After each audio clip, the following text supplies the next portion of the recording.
Bonjour à tous. Nouveau rendez-vous, nouveau partage. Nouveau sujet, pas vraiment, c'est un sujet qui est lié à ce que nous avons vu la semaine passée.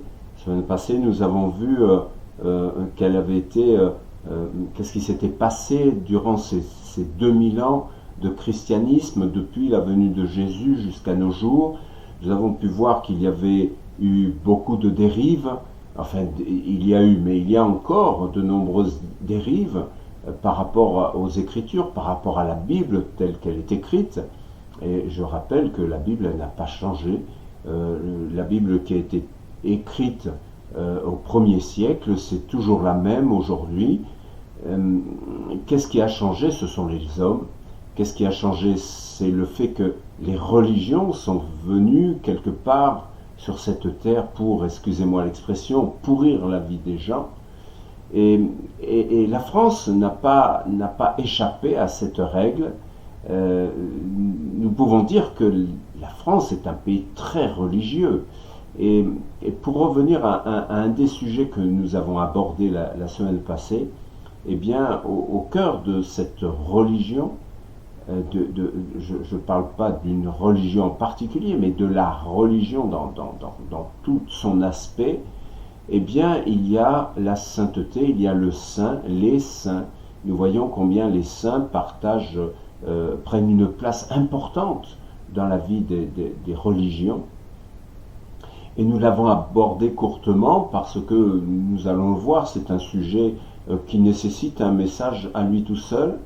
Et le mot saint, dans la culture française, dans la vie française, eh bien, le mot saint apparaît un peu partout. Simplement, j'ai fouillé un peu parce que, pour voir au niveau national, quelle place avait le mot saint simplement dans les communes de France. Plus de 1000 communes, c'est-à-dire soit environ 12% du nombre de communes qu'il y a en France, eh bien plus de 1000 communes ont un nom qui commence par saint ou sainte. Et le record, c'est le nom de Saint-Martin. Peut-être chez vous, il y a une commune qui s'appelle pas loin de chez vous Saint-Martin. Et c'est le record en France, c'est le nom le plus utilisé en France. Il y a 255 communes qui s'appellent Saint-Martin. Le mot saint est utilisé aussi dans tous les domaines. Nous trouvons des saints pour des appellations diverses. Par exemple, Saint-Félicien ou Saint-Moré pour les fromages. Saint-Amour ou Saint-Émilion pour les vins. Saint-Maclou pour les tapis. Pour les crustacés, nous avons la coquille Saint-Jacques. Le Saint-Pierre, c'est un poisson. Le Saint-Bernard, c'est un chien. Je ne parle même pas des noms de rues parce qu'ils sont en quantité incalculable. Et bien sûr, des milliers de personnes ont recherché jusqu'à ce jour le Saint Graal depuis des siècles. Alors dans l'esprit de la plupart des personnes, lorsqu'on parle des saints, leur pensée se dirige immédiatement vers les innombrables statues qui jalonnent les églises et certains lieux de culte. Les saints sont indissociables de certaines religions et apportent un côté mystique aux pratiques religieuses, mais là encore, nous allons voir, Bible en main, que les saints ne sont pas les gens que nous croyons saints, et que la sainteté finalement est bien éloignée de ces statues. Le but de notre partage d'aujourd'hui est donc de démystifier tout ce qui gravite autour de ceux qui ont été déclarés saints, afin de connaître la vérité à ce sujet, car ce ne sont pas ceux qui sont déclarés saints qui le sont nécessairement. En disant cela, je ne dis pas que les saints n'existent pas du tout. Mais tout simplement que les saints ne sont pas, je le répète, ceux que l'on croit. La première chose à faire avant toute chose est donc de définir clairement ce que signifie le mot saint. Le mot saint signifie exactement mis à part, consacré, séparé. Être saint ou une chose sainte, c'est ça. Une chose mise à part, consacrée, séparée. Lorsque je lis dans l'Ancien Testament, dans le livre du Lévitique, Dieu s'adresse à un sacrificateur qui s'appelle Aaron, c'est le frère de Moïse, et le sacrificateur avait un rôle important, surtout le souverain sacrificateur, et Dieu donne des consignes très strictes à ce souverain sacrificateur. Il va donner des directives claires au sujet des choses qui leur étaient permises de faire et de celles qu'ils ne devaient pas faire. Et il va en donner la raison.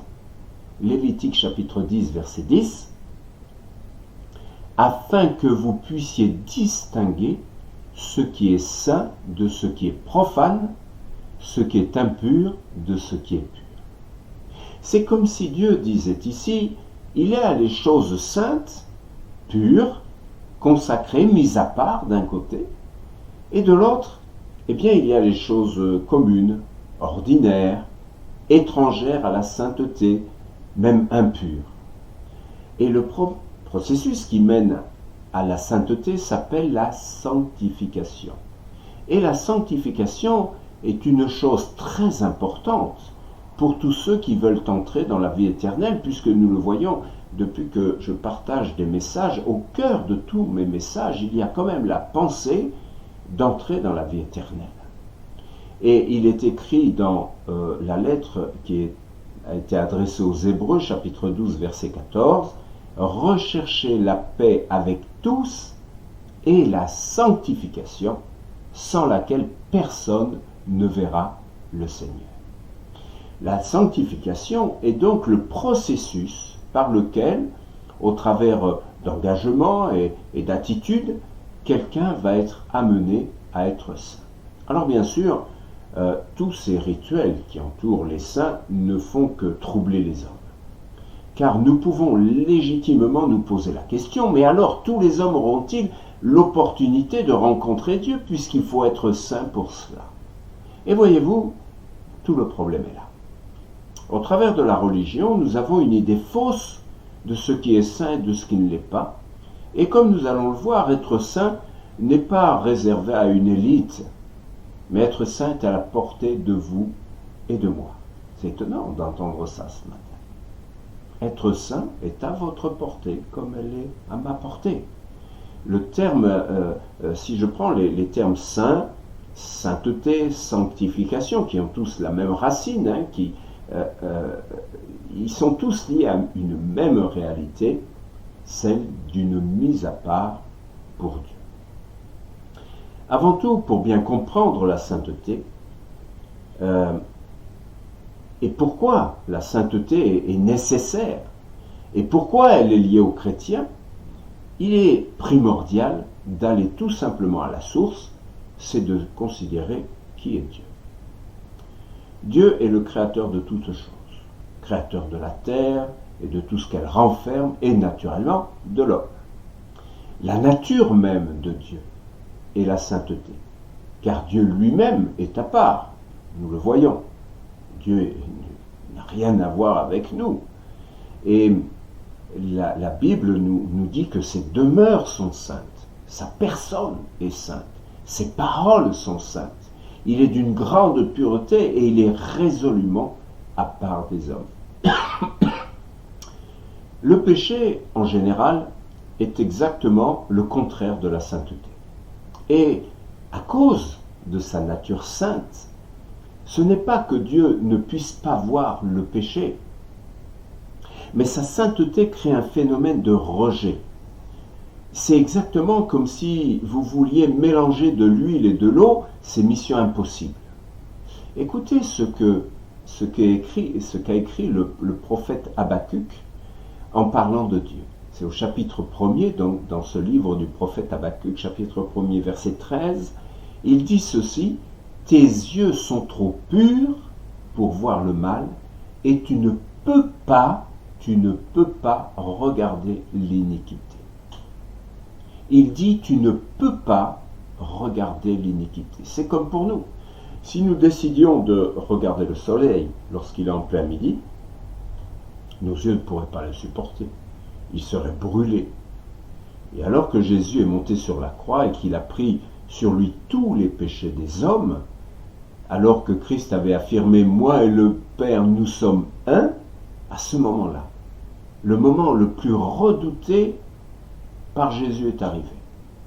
Le regard du Père s'est détourné de Jésus car il n'a pas pu supporter de voir les péchés. Christ a pris les péchés de tous les hommes sur lui et à ce moment-là, c'était plus fort que lui, plus fort pour le Père, c'était impossible. Ce qu'a fait Jésus était quelque chose d'impensable, incroyable. Mais nous voyons que là, à ce moment-là, Jésus a dit, il a poussé un grand cri de détresse et il a dit, mon Dieu, pourquoi m'as-tu abandonné ?» Lorsque Jésus a prié que, s'il était possible, que le Père éloigne de lui la coupe qu'il devait boire, nous voyons avant qu'il y ait la crucifixion, alors que Jésus était avec ses disciples, eh bien, à plusieurs reprises, il s'est éloigné pour prier. Et la Bible nous dit, nous relate les paroles de Jésus et ses prières à ce moment-là. Et la coupe qu'il devait boire, c'est-à-dire que cette épreuve de la croix s'éloigne de lui, voyez-vous, pour Jésus, ce n'était pas les coups qu'il redoutait. Ce n'était pas les crachats qu'il allait recevoir. Ce n'était pas non plus l'humiliation, ni les douleurs. C'était précisément ce moment terrible où il allait être abandonné du Père.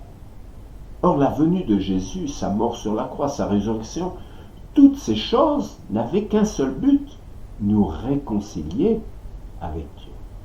Et ces choses faites d'ailleurs. Aujourd'hui, pas plus qu'hier, Dieu ne peut regarder nos péchés.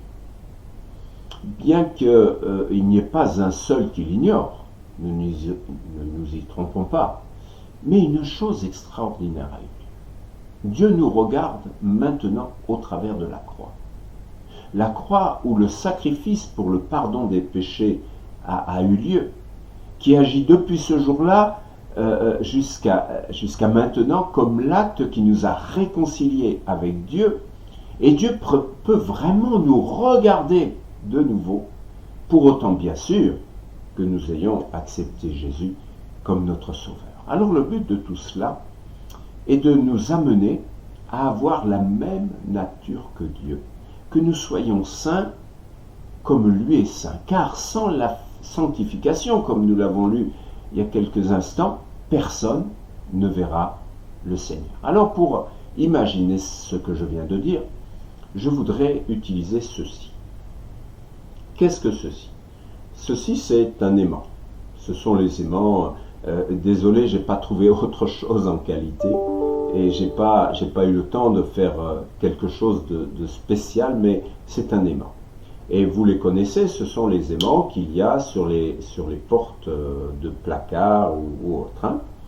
Et lorsque ces deux morceaux que je tiens sont dans le bon sens, ils sont attirés vers l'autre, l'un vers l'autre. Mais dès que je retourne celui-ci, un des deux, mais je retourne celui-ci, on va dire que celui-ci c'est Dieu, et l'homme, à partir du moment où il entre dans le péché, eh bien il devient impossible, donc simplement physiquement, là on le voit, si je veux les rapprocher, c'est pas moi qui empêche, qui se colle, mais ils se repoussent l'un l'autre. Donc, ils se repoussent là, et lorsque j'arrive à les faire coller, en fait, c'est parce qu'ils sont décalés. Mais si je les remets dans le bon sens, nous voyons que là, ils s'attirent. Dans la première lettre de Pierre, au verset 1er, verset 15, au chapitre 1er, verset 15, il est dit, mais puisque celui qui vous a appelé est saint, donc là il est question de Dieu, vous aussi soyez saints dans toute votre conduite, selon ce qu'il est écrit, vous serez saints car je suis saint. Donc le grand enjeu de tout cela, si nous voulons entrer dans la présence de Dieu, il faut que nous arrivions à avoir la même nature que Dieu. Évidemment, ça nous paraît fou d'entendre de telles paroles. Mais comment est-ce que je peux être comme Dieu? Et est-ce que c'est seulement possible? Eh bien oui. Dieu ne nous demanderait pas, vous serez saints car je suis saint. Dieu ne nous demanderait pas une chose pareille si ce n'était pas possible. Et Pierre reprend ici les paroles que Dieu a adressées au peuple d'Israël lorsqu'il est sorti d'Égypte. Alors, je vais utiliser une expression que je n'aime pas vraiment dans cette situation, mais qui est très parlante. C'est comme si Dieu voulait nous rendre compatibles avec lui. Il est saint, et pour être compatible avec lui, pour reprendre l'image des aimants, eh bien que nous soyons saints comme lui. Avant d'aller plus loin, pour ce qui nous concerne, j'aimerais revenir aux saints tels qu'ils sont vénérés dans certaines églises. Alors, évidemment, je sais déjà que mes propos vont susciter des réactions, parce que en France, les hommes, les femmes sont très attachés aux saints. Et je l'ai expérimenté nombre de fois, dès qu'on touche aux saints, Saint Pierre, Saint Marc, tous les saints et même Sainte Marie, tous ces saints-là, dès qu'on aborde ce sujet, ça passe pas, ça passe pas. Et je l'expérimente tellement souvent, et les gens bloquent à ce sujet, c'est-à-dire qu'ils rejettent toute la parole de Dieu à cause de ça. Alors, en revenant à ce sujet, la première chose que nous pouvons dire, c'est que dans la religion, les saints en question sont tous morts. Ils ont été déclarés saints par des hommes après qu'ils soient morts, mais finalement, qu'est-ce que nous dit la Bible? Dans le livre d'Ésaïe, chapitre 8, verset 19, il est dit « Si l'on vous dit « Consultez ceux qui évoquent les morts et ceux qui prédisent l'avenir, qui poussent des sifflements et des soupirs, répondez, un peuple ne consultera-t-il pas son Dieu? S'adressera-t-il aux morts en faveur des vivants ?» Voyez le problème de beaucoup de personnes, c'est qu'ils n'ont jamais lu la Bible. Et lorsqu'on lit des versets comme celui-ci, plutôt que s'adresser aux morts, est-ce que c'est pas plus simple de s'adresser à quelqu'un qui est vivant, à ce Dieu qui est là, qui est présent? Le seul que nous connaissons qui soit ressuscité, c'est Jésus. Mais tous ceux qui sont morts, ils sont morts. S'adressera-t-il aux morts en faveur des vivants? Et ça s'accorde avec, dans le livre du Deutéronome, chapitre 18 et verset 10, c'est dans l'Ancien Testament, qu'on ne trouve chez toi, verset 11, personne qui interroge les morts, car quiconque fait ces choses est en abomination à l'Éternel. Et c'est à cause de ces abominations que l'Éternel ton Dieu va chasser ces nations devant toi. Tu seras entièrement à l'Éternel ton Dieu, c'est-à-dire consacré à Dieu, mis à part pour Dieu. La seconde chose est liée à la représentation de ces saints. Car là encore, c'est en opposition avec la volonté de Dieu. Dans la Bible, clairement, tout le monde le sait, il y a 10 commandements. Et à l'origine de ces 10 commandements, la première fois où nous les trouvons, c'est dans le livre du Deutéronome, chapitre 20, et le deuxième commandement, on va simplement lire le deuxième commandement, puisque c'est celui qui est lié au saint. Verset 4. Tu ne te feras point d'image taillée, ni de représentation quelconque des choses qui sont en haut dans les cieux, qui sont en bas sur la terre, et qui sont dans les eaux plus bas que la terre. Tu ne te prosterneras point devant elles, et tu ne les serviras point. Car moi, l'Éternel, ton Dieu, je suis un Dieu jaloux, qui punit l'iniquité des pères sur les enfants jusqu'à la 3e et la 4e génération de ceux qui me haïssent, et qui fait miséricorde jusqu'à 1000 générations à ceux qui m'aiment et qui gardent mes commandements. Faire des images taillées. Vous savez, il est question ici des statues. Ce sont des images taillées. Et se prosterner devant. Or, c'est exactement ce qui se passe dans les églises. On parle aux morts, on les prie, on les interroge, on se prosterne devant leurs statues, on leur fait des offrandes, et ensuite, on s'étonne que Dieu ne réponde pas à nos prières. Il ne faut pas s'étonner. Il ne faut pas s'étonner. Troisième chose, dans la première lettre que Paul écrit à Timothée, au chapitre 2, au verset 5, il dit ceci: « Car il y a un seul Dieu et aussi un seul médiateur entre Dieu et les hommes, Jésus-Christ, homme, qui s'est donné lui-même en rançon pour tous. » Et ça, c'est un verset aussi important. Un seul médiateur entre Dieu et les hommes, Jésus-Christ. Alors qu'il est si simple de prier Dieu au travers de Jésus-Christ, puisque nous savons qu'il est ressuscité, il est vivant, il est remonté auprès du Père, eh bien avec ces cultes aux saints, on a tout simplement créé des médiateurs, des intermédiaires entre les hommes et Dieu. Alors, au risque de choquer plusieurs, Marie entre également dans cette dérive, car les hommes en ont fait une médiatrice, alors qu'elle aussi est morte, et qu'elle aussi attend la résurrection. Marie était une personne extraordinaire, parce que Dieu avait vu qu'elle avait un cœur pur, et il l'a choisie pour porter le Sauveur du monde. Mais lorsqu'elle est morte, elle est morte. Et elle attend la résurrection comme les autres, comme tous les autres morts. Quatrième et dernière chose, lorsqu'on lit la Bible, on peut se rendre compte, et c'est ce que nous allons voir maintenant, pour être déclaré saint, il faut être vivant. Ah oui, alors là, c'est quelque chose de complètement révolutionnaire d'entendre ça ce matin. Tous les saints qui sont célébrés dans notre pays, ils sont tous morts. Or, bibliquement, être saint, eh bien, il faut être vivant. Et dans les cas de ces saints, donc il a fallu attendre qu'ils soient morts, qu'on leur trouve de prétendus miracles, et je ne sais quoi encore, pour être enfin, donc le terme religieux, c'est d'être canonisé. Et dans tout cela, aucune intervention de Dieu. Juste des interventions humaines qui n'ont aucun pouvoir de faire ce qu'ils font, des interventions d'hommes, hein. Et ces hommes n'ont pas le pouvoir de déclarer saint qui que ce soit. Et le résultat, c'est quoi? Et c'est ça qui est grave.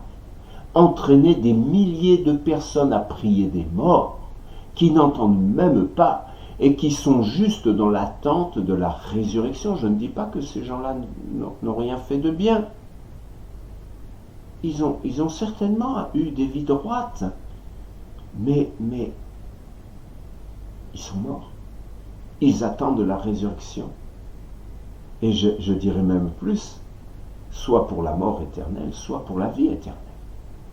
Sincèrement, pour ma part, ça me paraît tellement irrationnel de demander à quelque chose à un mort.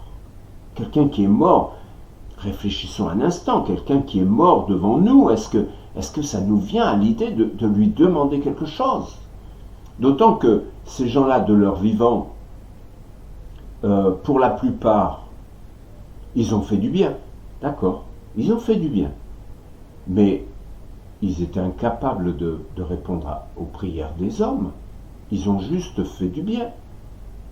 Alors le fait qu'ils soient morts, d'un seul coup, ils ont le pouvoir d'exaucer nos prières. Non. Rejetez ces choses. Ça, c'est de l'idolâtrie. Paul écrit aux Galates, dans sa lettre qu'il écrit aux Galates, chapitre 6 et verset 7, il dit « Ne vous y trompez pas, on ne se moque pas de Dieu, ce qu'un homme aura semé, il le moissonnera aussi. » Alors maintenant, regardons de quelle manière l'apôtre Paul commençait ses lettres. Comme à notre époque, le commencement d'une lettre désigne là où les personnes à qui on s'adresse, et c'est ainsi que l'apôtre commençait ses lettres. Je vais prendre deux exemples. La première lettre qu'il écrit aux Corinthiens, chapitre 1er, verset 2, il dit ceci, à qui il s'adresse: à l'Église de Dieu qui est à Corinthe, à ceux qui ont été sanctifiés en Jésus-Christ, appelés à être saints, et à tous ceux qui invoquent en quelque lieu que ce soit le nom de notre Seigneur Jésus-Christ, leur Seigneur et le nôtre. Lorsqu'il écrit aux Éphésiens, chapitre 1er, verset 1er, Paul, apôtre de Jésus-Christ par la volonté de Dieu, aux saints qui sont à Éphèse et aux fidèles en Jésus-Christ. Vous comprenez ce que je veux vous enseigner ce matin? C'est que lorsqu'on est, c'est lorsqu'on est vivant qu'on parvient à la sanctification. C'est lorsqu'on est vivant que nous pouvons être appelés saints, pas quand on est mort. Les saints, c'est un mensonge. Les cultes aux saints, ce sont des mensonges. Et c'est un moyen qu'utilise le diable pour détourner les hommes de Dieu. Alors, je peux comprendre qu'après tant d'années de mensonges, plusieurs ne sont pas prêts d'accepter d'entendre de pareilles affirmations. La notion de saint a été placée tellement haut et en lien tellement étroit avec la mort qu'en effet, qui peut se sentir concerné par cela? On a fait des saints, des personnages tellement importants. Quoi? Moi je peux devenir saint? Non, non, non. Même pas, on a la pensée de ça, et oui. Mais nous pouvons être saints. Nous pouvons être saints. Ce n'est pas moi qui le dis, c'est le Seigneur. Toutefois, restons sérieux. Je ne suis pas Saint Gilles. Mon prénom c'est Gilles. Je ne suis pas Saint Gilles, non, non. Ce titre de saint n'existe même pas dans la Bible. Vous n'avez jamais ouvert la Bible? Lisez-la du début jusqu'à la fin, vous ne trouverez jamais le mot saint associé à un autre, même pas d'un apôtre, même pas d'un chrétien. C'est une pure invention humaine. Être saint n'est pas un titre, c'est un état, c'est une nature. Être saint, ce n'est pas de porter des habits magnifiques, mais c'est d'avoir un cœur magnifique pour le Seigneur, à part. À notre mort, nous serons tous comme les autres, dans l'attente de la résurrection. Et ça, c'est la vérité. Ouvrez la Bible, vous allez le lire. Tout le chapitre 17 de l'évangile de Jean est une prière que Jésus adresse au Père en faveur de ceux qui allaient rester. Nous voyons que Jésus, il savait qu'il allait partir, il savait qu'il allait laisser ses disciples là, ses apôtres et tous ses croyants, et il fait une prière en faveur de tous ces hommes et ces femmes, parce que lui savait qu'il retournait au ciel, auprès du Père. Et au verset 17, il dira: sanctifie-les par ta vérité, ta parole est la vérité. Sanctifie-les, mets-les à part par ta vérité. Et ta parole est la vérité. C'est la parole de Dieu qui nous enseigne, c'est cette parole qui nous met à part. Et la Bible nous dit aussi que Jésus, dans le premier chapitre de l'évangile de Jean, il est dit que Jésus est la parole. Déjà à l'époque où l'Éternel a donné des commandements, il y avait cette règle de la sainteté. Donc ce n'est pas quelque chose qui est nouveau, ce n'est pas quelque chose qui est nouveau depuis la venue de Jésus, c'est dès le commencement. Et dans le livre du Lévitique, on revient au chapitre 20, verset 7, « Vous vous sanctifierez et vous serez saints, car je suis l'Éternel votre Dieu. » Vous vous mettrez à part. Il y a ici cette notion de « nous avons quelque chose à faire ». Dieu nous y aide. Je le répète, Dieu ne peut pas nous demander une chose qu'on ne peut pas faire, c'est pas possible. Si Dieu nous le demande, c'est parce qu'on peut le faire. Bien entendu avec son aide, par nous-mêmes c'est pas possible. Alors je pose la question, finalement, qui est saint? Eh bien la réponse est d'une grande simplicité. Les saints ne sont ni plus ni moins que les chrétiens. Dans le livre des Actes, au chapitre 9 et verset 32, il est dit « Comme Pierre visitait tous les saints, il descendit aussi vers ceux qui demeuraient à Lyde. » Dans la lettre de Paul aux Éphésiens chapitre 2 verset 17, il est dit que Jésus, il est venu, il parle de Jésus, il est venu annoncer la paix à vous qui étiez loin et la paix à ceux qui étaient près, car par lui, les uns et les autres, nous avons accès auprès du Père dans un même esprit. Ainsi donc, vous n'êtes plus des étrangers, ni des gens du dehors, mais vous êtes concitoyens des saints, gens de la maison de Dieu. Ah, mais c'est vrai que lorsqu'on entend et lorsqu'on lit des choses pareilles, on se dit, mais waouh, c'est pas une petite chose d'être chrétien, c'est pas une petite chose d'être saint. Vous rendez-vous compte de la position du chrétien devant Dieu? Alors bien sûr, certains vont dire, oui mais bon, la barre elle est placée un peu haute, hein. Dire que nous sommes des saints, c'est vrai, ça paraît déplacé, mais c'est là toute l'erreur. Nous ne sommes pas appelés à être des saints, mais nous sommes appelés à être saints. C'est pas la même chose. Nous ne sommes pas appelés à être des saints, mais nous sommes appelés à être saints. Être saint est la nature que nous devons rechercher afin d'être conforme à ce que Dieu attend d'une personne mise à part pour lui. Rejetons loin de nos pensées l'image des statues qui sont des représentations de mort et qui n'ont aucun pouvoir. Ce sont les vivants qui sont saints. Et s'il n'était pas possible de parvenir à ce but, pourquoi Dieu ne nous demanderait-il cela? Le Seigneur sait très bien que seuls nous ne pouvons pas y parvenir. Mais la Bible dit, c'est Jésus qui parle, Luc 18, verset 27, ce qui est impossible aux hommes est possible à Dieu. Bien sûr, par nous-mêmes, comment le faire? C'est pas possible. Regardons les critères que Dieu a établis et qui conviennent aux saints. Ah, évidemment, être saint, c'est pas n'importe quoi. Il y a quand même des critères. Éphésiens, lettre de Paul aux Éphésiens, chapitre 5, verset 3, que la débauche, ni aucune impureté, ni la cupidité ne soit pas même nommée parmi vous, ainsi qu'il convient à des saints.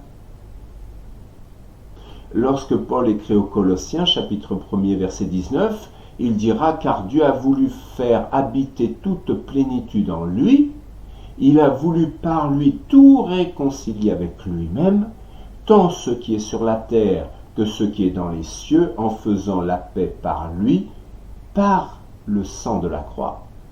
Et vous qui étiez autrefois », donc là ça parle de qui nous étions, pour ceux qui sont chrétiens aujourd'hui et qui sont saints aujourd'hui. Ça parle de ce que nous étions avant d'être saints, avant d'être à part pour Dieu. Et vous qui étiez autrefois étrangers et ennemis par vos pensées et par vos mauvaises œuvres, il vous a maintenant réconciliés par sa mort dans le corps de sa chair, pour vous faire paraître devant lui, saints, sans défaut et sans reproche. Si du moins vous demeurez fondés et inébranlables dans la foi, sans vous détourner de l'espérance de l'évangile que vous avez entendu, qui a été prêché à toute créature sous le ciel et dont moi, Paul, j'ai été fait ministre. Lorsqu'il écrit aux Colossiens chapitre 3 verset 12, il dit ainsi donc, comme des élus de Dieu saints et bien-aimés, revêtez-vous de sentiments de compassion, de bonté, d'humilité, de douceur, de patience. Ça décrit celui qui est saint, celui qui est chrétien, c'est ça. Compassion, bonté, humilité, douceur, patience. Et puis dans le livre des Nombres, là on va dans l'Ancien Testament, au chapitre 15 au verset 40, il est dit « Vous vous souviendrez ainsi de mes commandements, vous les mettrez en pratique et vous serez saints pour votre Dieu. » Ça veut dire qu'il y a ces commandements qui sont là, et je vous rappelle que le troisième commandement que nous avons lu tout à l'heure au sujet des images taillées, des idoles, de ces statues, fait partie de ces 10 commandements, et si vous les mettez en pratique, alors vous êtes saints. Ce que Dieu demande aux hommes n'est pas quelque chose d'inaccessible, d'irréalisable. Nous étions ennemis de Dieu par nos pensées, par nos actes, mais maintenant, Dieu nous dit que pour faire partie des saints, voici les critères, pas de débauche, ni d'impureté. Cela concerne toutes les déviances sexuelles et tous les actes délictueux. Pas de cupidité, c'est-à-dire l'amour de l'argent. Avoir de la compassion, de la bonté, de l'humilité, de la douceur, de la patience et la mise en pratique des commandements. Et finalement, c'est quoi tout ça? On pourrait le résumer simplement en disant avoir une vie de droiture et de justice. Sincèrement, est-ce irréalisable? Je vous dis clairement, avant de devenir chrétien, je ressemblais à ce qui est décrit dans la Bible. Ma vie n'était pas droite. Et je pense que si on m'avait dit qu'un jour je serais chrétien, que je vivrais comme je le fais aujourd'hui et que j'annoncerais la parole de Dieu, j'aurais dit « passe ton chemin, c'est pas pour moi ». Parce que c'était impensable. Mais ce qui est impossible à l'homme est possible à Dieu. Alors est-ce que c'est irréalisable? Mais bien sûr que non. Il y a des milliers de chrétiens sur terre qui sont autant de saints. Le plus difficile, bien sûr, c'est de tenir dans le temps parce que le diable vient nous tenter de toutes sortes de manières et dès que nous retournons dans les péchés, nous tachons notre vêtement de sainteté. Mais écoutez ceci, nous avons un allié. Et j'ajouterai même 2 alliés, et ils sont de taille, Jésus-Christ lui-même et le Saint-Esprit. Et pourquoi je dis que ce sont des alliés? Écoutez, c'est Paul qui écrit dans la lettre aux Romains, il va dire ceci. Ces 2 passages, c'est dans le chapitre 8 de la lettre aux Romains, au verset 27, il va dire « Et celui qui sonde les cœurs connaît la pensée de l'Esprit. » Donc c'est Dieu qui sonde les cœurs. Celui qui sonde les cœurs connaît la pensée de l'Esprit, donc là il est question du Saint-Esprit, parce que c'est selon Dieu qu'il intercède en faveur des saints. Le Saint-Esprit intercède en faveur des saints, et ça c'est extraordinaire. Et lorsque je vois le verset 32 un peu plus loin, lui qui n'a point épargné son propre Fils, mais qui l'a livré pour nous tous, comment ne nous donnera-t-il pas aussi toutes choses avec lui? Qui accusera les élus de Dieu? C'est Dieu qui justifie. Qui les condamnera? Christ est mort, bien plus, il est ressuscité, il est à la droite de Dieu et il intercède pour nous. Ah, sincèrement, si nous avons de notre côté Jésus qui intercède pour nous, si nous avons l'Esprit de Dieu qui est là et qui intercède en faveur des saints, sincèrement, est-ce que ça vaut le coup de demander à ceux qui sont morts, qui peuvent ni voir, ni entendre, ni parler, et qui peuvent rien pour nous? Alors bien sûr que par nous-mêmes, nous ne pouvons pas être saints, mais nous choisissons de le devenir. Nous avons l'assurance que Dieu va nous aider, car le désir de Dieu est de voir entrer dans son ciel de gloire le plus grand nombre de saints. Dieu veut que tous les hommes soient sauvés. C'est pas réservé à une élite, c'est pas parce que on vient sur cette terre avec des handicaps, avec des obstacles.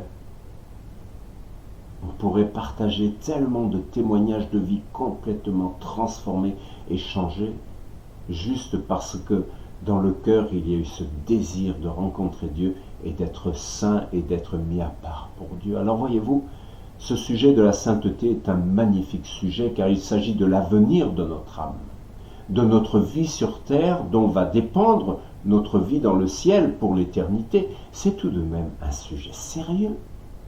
Les hommes de cette terre se passionnent et mettent plein de choses en ordre pour avoir un bon métier. Ah oui, alors là, on fait plein, et même on se dépense physiquement, on fait plein de choses pour avoir de l'argent, et puis on fait plein de choses pour avoir une bonne retraite, pour se reposer sur la terre. Et lorsqu'on parle de ce repos éternel, de cette vie, dans l'éternité, dans la présence de Dieu, eh bien, les gens rejettent ces choses. En fait, les hommes travaillent beaucoup pour ce qui passe. Excusez-moi, pour les choses qui vont passer. Parce que, comme dit ce célèbre, il y a un célèbre mot qui est dit souvent, on n'a jamais vu un cercueil avec derrière un coffre-fort. On n'emmène rien, on est venu nu sur la terre, on repart avec rien. Et personne ne songe à préparer sa vie éternelle. Je reprends encore, et on va terminer là-dessus, ce passage de Paul lorsqu'il écrit aux Romains, chapitre 6 et au verset 20. Il dit ceci, « Lorsque vous étiez esclaves du péché, vous étiez libres à l'égard de la justice. Quels fruits portiez-vous alors? Des fruits dont vous rougissez aujourd'hui. Car la fin de ces choses, c'est la mort. Mais maintenant, étant affranchis du péché et devenus esclaves de Dieu, vous avez pour fruit la sainteté et pour fin la vie éternelle. » Chers amis qui m'écoutez ce matin, est-ce que ça ne vaut pas le coup de réfléchir un instant à notre avenir? Notre avenir au-delà de notre avenir sur cette terre. Alors bien sûr, maintenant, nous voyons, il y a beaucoup d'instabilité. Nous voyons que juste à cause d'un virus, c'est la terre entière qui est perturbée. Et ça remet en cause beaucoup de choses. Mais voyez-vous, toutes ces choses-là sont passagères. Parce qu'un jour, il va bien falloir la quitter, cette terre. Et après, est-ce que ça ne vaut pas le coup de se poser la question? De dire, moi, j'ai pas envie d'être une statue. Sincèrement, j'ai pas envie que, lorsque je serai mort, qu'on fasse de moi une statue et qu'on vienne me parler. Et heureusement que je n'entendrai rien. Parce que comment pourrait-on être dans le repos lorsqu'on est mort, en voyant la misère qu'il y a sur cette terre? Je laisse sur votre cœur cette pensée aujourd'hui et vraiment, si vous êtes de celles et ceux qui allaient parler aux statues, qui allaient parler à ces soi-disant saints, arrêtez. Et surtout, posez-vous la question, est-ce que je peux m'étonner de ce que mes prières ne sont pas exaucées si je les demande, si je les pose, si je les expose à un mort? Jésus-Christ est vivant, il est ressuscité.